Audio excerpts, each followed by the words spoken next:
24 years ago, the football world witnessed one of the greatest World Cup shocks ever. A fearless Senegal side stunned defending champions France, sending shockwaves across the planet and beginning a nightmare tournament for Les Bleus. Now, in 2026, the two nations meet again, but this time France arrive with Kylian Mbappe, the world's most feared attacker, a squad worth billions, and a mission to finally erase the ghosts of 2002. Senegal, meanwhile, believe history is waiting to be written again. The question is simple. Can France prove they're still one of the favorites to win the World Cup, or will Senegal deliver the tournament's first truly seismic upset? Let's break it down. Before we talk tactics, we need to understand why this match is far more dangerous for France than many people realize. On paper, France are overwhelming favorites. They've won 8 of their last 10 matches, they've scored in 10 consecutive games, they've scored 2 or more goals in 9 of those 10 matches, and perhaps most importantly, this French generation is desperate. Ever since that heartbreaking World Cup final defeat to Argentina in 2022, everything has been about redemption. This tournament isn't just another World Cup, it's a chance to reclaim the throne. And for Didier Deschamps, this could be the final chapter of an incredible managerial legacy. But here's where things get interesting. Senegal are not your typical underdog. This isn't a small nation hoping for a miracle. This is arguably the strongest African side of the last decade.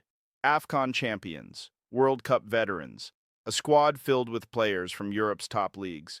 And despite recent setbacks, they've only lost 4 of their last 21 matches. That's elite consistency. What makes Senegal especially dangerous is that they don't fear France.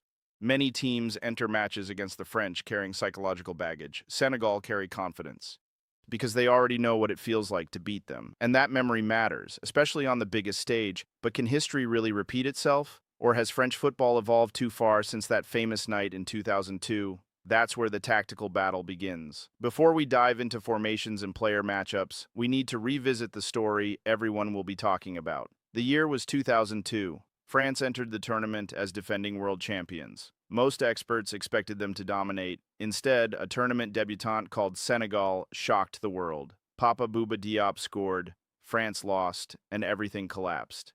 The defending champions failed to score a single goal in the group stage. They finished bottom, one of the most embarrassing title defenses in football history.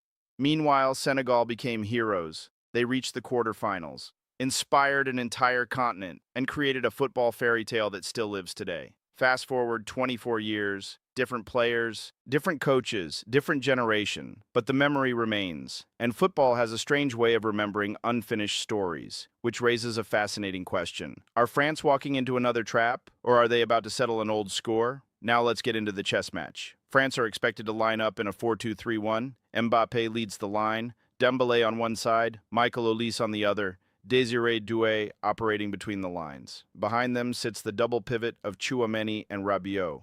The setup is designed for control. France want possession, they want territory, and they want to create overloads in wide areas. The danger comes from their ability to stretch defenses horizontally before attacking vertically.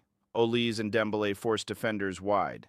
Mbappe then attacks the gaps. It's simple in theory, devastating in practice. But Senegal present a unique challenge. Their likely 4-3-3 gives them a numerical advantage in midfield, 3 central midfielders against France's 2. And that's where this game could be decided. Lamine Camara, Pape Gueye, Pape Matar Sarr. These players won't dominate headlines, but they might determine the outcome. If Senegal's midfield can disrupt France's rhythm, suddenly Mbappe receives fewer touches. Olise becomes isolated, France lose control, and when France lose control, Senegal become dangerous, very dangerous, because transition football is where Senegal thrive. Here's a battle casual fans may overlook, and it could be the most important battle of the match. France's double pivot versus Senegal's midfield triangle. Think about it. Every attack begins there, every counterattack starts there, every momentum swing happens there. France rely heavily on Tchouaméni to protect transitions. When he wins the ball, France attack immediately. But Senegal's midfield is built around energy, pressing, and disruption. Their objective isn't necessarily to dominate possession, it's to make France uncomfortable, to create chaos, to force mistakes. And the longer the game stays level, the more pressure shifts toward France. Remember, nobody expects Senegal to win. All the pressure is on Les Bleus. That psychological dynamic could become enormous after 60 minutes, especially if the score remains tied. But midfield isn't the only area where this match could explode, because there is another battle everyone wants to see. This is the headline duel, one of the world's best attackers, against one of Africa's greatest defenders. Kylian Mbappe enters this World Cup with history in sight. He's closing in on France's all-time scoring record. He's already produced legendary World Cup performances,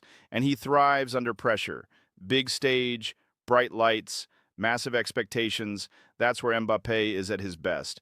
But stopping him is Kalidou Koulibaly, a defender whose leadership cannot be measured by statistics alone. He organizes, communicates, anticipates, and perhaps most importantly, he inspires belief. Senegal know they can survive difficult moments because Koulibaly is there. The challenge is obvious. If Koulibaly steps too high, Mbappe attacks the space behind. If he drops too deep, France dominate territory. It's a balancing act. One mistake, one lost duel, one moment of hesitation. That's all Mbappe needs. And yet, if Koulibaly wins enough battles early, doubt begins to creep into France's attack, which creates another fascinating question. What if Mbappe isn't the player who decides this match? Everyone talks about Mbappe, everyone talks about Mané, but World Cup matches are often decided by unexpected heroes. And France have several candidates. Michael Olise may be the most underrated weapon in this squad. His creativity, his crossing, his ability to find pockets of space. Those qualities can unlock compact defenses. Then there's Désiré Doué, a player capable of changing the tempo instantly. His movement between midfield and attack creates uncertainty, and uncertainty creates chances. For Senegal, Nicolas Jackson could become the surprise factor. His pace running behind defenders is exactly the profile that can hurt France, especially if Upamecano and Saliba push too high. And then there is Sadio Mané, the man carrying the hopes of a nation, perhaps even a continent. This may not be the explosive Mané of Liverpool's peak years, but experience matters, leadership matters, big game mentality matters, and few African players have delivered more memorable moments than him, which leads us to the scenario Senegal desperately want. Let's imagine the perfect game for Senegal. First, they survive the opening 20 minutes. That's crucial. France often start aggressively. They want an early goal. They want control. If Senegal can absorb that pressure, confidence grows. Second, they frustrate Mbappe. Not necessarily stop him. Nobody truly stops Mbappe, but limit his influence. Force him wide, reduce his touches, make him impatient. Third, they strike in transition. One turnover, one quick pass, one moment of brilliance from Mané or Jackson. That's the formula. Because Senegal do not need 10 chances, they might only need 2. And if they score first, everything changes. The crowd becomes nervous, France become impatient, pressure rises, and suddenly the memory of 2002 starts creeping back into everyone's minds. But what happens if France score first? That's where the nightmare begins for Senegal. France's ideal scenario is simple. Score early, force Senegal forward, then attack the spaces left behind. This is where Mbappe becomes terrifying, because once opponents open up, his pace becomes almost impossible to contain. France's attacking depth is arguably unmatched. If Mbappe isn't working, Dembélé can create magic. If Dembélé is quiet, Olise can unlock defenses. If the wings are blocked, Doué can attack centrally. There are answers everywhere, and that's what separates elite contenders from dangerous outsiders. Multiple paths to victory. If France establish control of possession and force Senegal into a low block for 70 minutes, the game could become one-sided very quickly, which brings us to the prediction. But before we get there, let's consider the biggest danger facing each side. France's biggest fear? Complacency. Not quality, not talent, not tactics, complacency. Because every upset begins when a favorite believes victory is inevitable. And after seeing Cape Verde shock Spain, nobody can ignore that possibility anymore. Senegal's biggest fear? Spending too much time defending. If they spend 90 minutes chasing shadows, eventually cracks will appear. No defense can withstand endless pressure forever. The challenge is finding the balance. Defend when necessary, attack when opportunities emerge, and above all, stay alive long enough for doubt to enter French minds. Because doubt is the underdog's greatest ally. Let's break this down into 3 possible outcomes. France score early, Mbappe shines, Dembélé and Olise dominate wide areas, Senegal are forced to chase, France win comfortably. Scoreline 3-0 France. Mendy produces several big saves, Koulibaly neutralizes Mbappe, Mané and Jackson punish France on the counter, history repeats itself. Scoreline 1-0 Senegal. France control possession, Senegal remain competitive. The African side creates dangerous moments.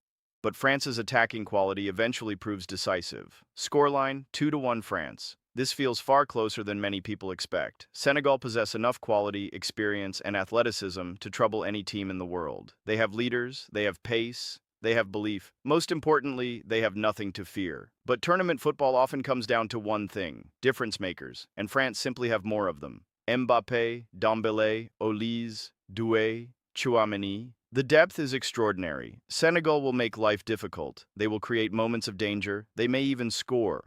But over 90 minutes, France's attacking firepower should be enough. Prediction: France 2-1 Senegal. Yet here's the twist. If Senegal survive the first hour level, everything changes. The pressure shifts, the memories return, and suddenly one of the greatest World Cup stories ever written could be preparing for an unforgettable sequel. Because football has taught us one lesson time and time again: history never truly disappears. Sometimes it waits for the perfect moment to return. And on World Cup night in New Jersey, we'll find out whether 2002 was a once-in-a-lifetime miracle or merely the first chapter.